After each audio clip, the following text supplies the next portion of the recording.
Well, hi, it's Steve. Welcome to the Murder Monday podcast.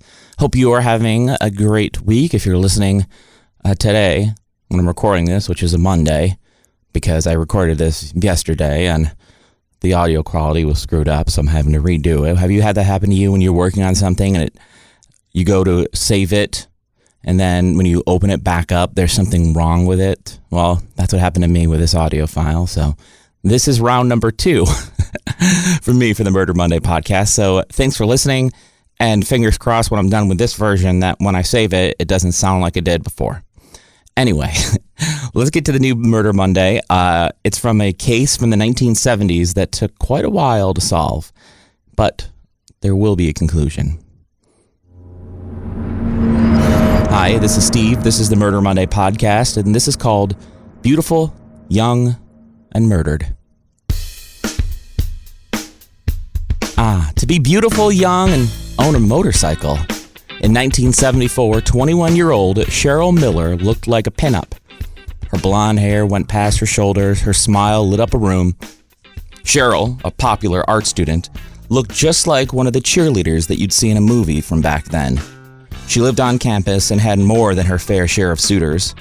And just to add a bit more interest, guys fawned over the fact that she had a motorcycle that she rode around campus. As she'd speed by, guys were left slack-jawed at the beauty. It was near the end of the semester, and Cheryl, who was rarely single, was actually back on the market. She had broken up with her boyfriend, a foreign exchange student from Iran named Abbas. It was June 14th, and that evening, Cheryl went to the Scene bar with a group of friends, including her roommate, Maxine. Well, at the bar, they ran into her ex, Abbas, but didn't really interact with him. And later that night, Cheryl decided to go home while Maxine decided to keep partying.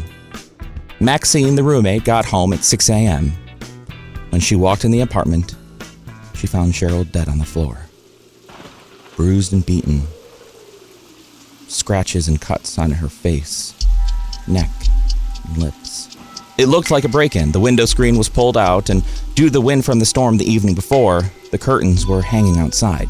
Cheryl had been sexually assaulted and strangled to death. Police turned their focus on her boyfriend, the foreign exchange student. Cheryl's family said that she chose to break up with this man because he had quite the temper. But this wasn't the only man that police questioned. While doing the autopsy, police found dark hairs on her body. Her ex had dark hairs, as did another man that she was seeing. Her roommate, Maxine's cousin. There was a third man she was into. He was 6 years older than Cheryl. His name was Gabriel, and he openly said that he had had a sexual relationship with Cheryl in the weeks leading up to the murder, but he was blonde, and he was gone the night of the murder. He was actually on his honeymoon over an hour away with his new wife, a fact that she confirmed. Police had 3 suspects. The lead, the Iranian ex-boyfriend. There was a problem. He was gone. He actually moved out of his apartment a week early, sold his car, went to Detroit, got on a plane, and flew back to Iran before police could ever question him. Cheryl Miller was a young girl with her entire life ahead of her. And now she was the victim of murder. Who was responsible? Was it the man she had just broken up with? Maybe the married man? Or could it be her roommate's cousin that she had a short but steamy relationship with? We'll find out next on Murder Monday.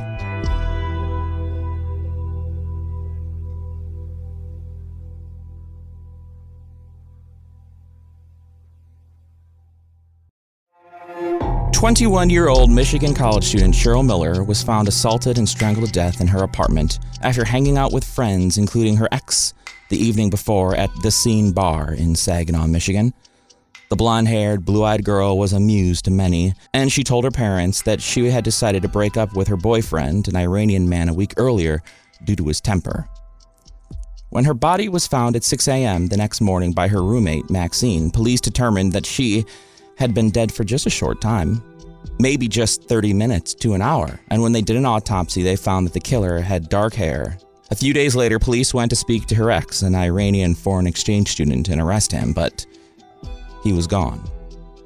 There were 2 critical pieces of evidence that linked the ex-boyfriend to the crime scene. First, his fingerprint on a rail leading up to the room, and dark hair which looked just like his on Cheryl Miller's body. They believed it was his hair because They found one of his old hairbrushes, and it looked very similar. The ex was arrested in Iran and extradited back to America, where his hairs were collected by U.S. investigators, but the hair wasn't a match to that on the body. And that's when the case went cold, because police were never able to find a match to the hair, and the case stayed cold for 20 years. We all know that not all secrets stay secrets. Numerous people came forward to point the finger at one person, the man that they said killed Cheryl Miller. Gabriel Ferris, the newlywed. He was supposed to be 65 miles away the night of the murder. His new wife even corroborated the story, but 20 years later they had split, and she reported telling a new story, waking up just after 7 a.m. on the first morning of their honeymoon to her husband walking back into the hotel. She knew something was wrong. He had blood on his shirt, and he said he was upset because he had hit a rabbit with his car, and when trying to clean it up, he had gotten it all over himself. Suspect? Sure. But it wasn't a smoking gun. The smoking gun came from the almost dozen people that he told, as well as what he did the day after Cheryl Miller's murder. That evening, he was back on his honeymoon with his new wife when Cheryl Miller's image came up during the 11 o'clock news. Some 20 years later, when his wife took the stand at his hearing, she said, quote, "He got up real close to the television, and when it was talking about Cheryl Miller, he was touching the television and making noises like he was crying. There were no tears. He wasn't crying. He was pretending to cry.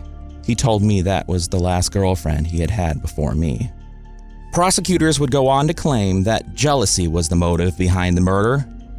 Gabriel Ferris had set up a date with Cheryl Miller the night before the wedding, his so-called stag night, apparently to have relations with her once more before becoming a married man. Ferris later told police that his wife-to-be had kept such a close eye on him that night that he couldn't get away to see his girlfriend, Cheryl Miller. Prosecutors then theorized that Ferris decided to see Cheryl Miller at his very next opportunity, which turned out to be the first night of his honeymoon, the last night of her life. Almost 30 years after Cheryl Miller's body was found by her roommate Maxine, Gabriel Ferris was sentenced to life in prison without the possibility of parole.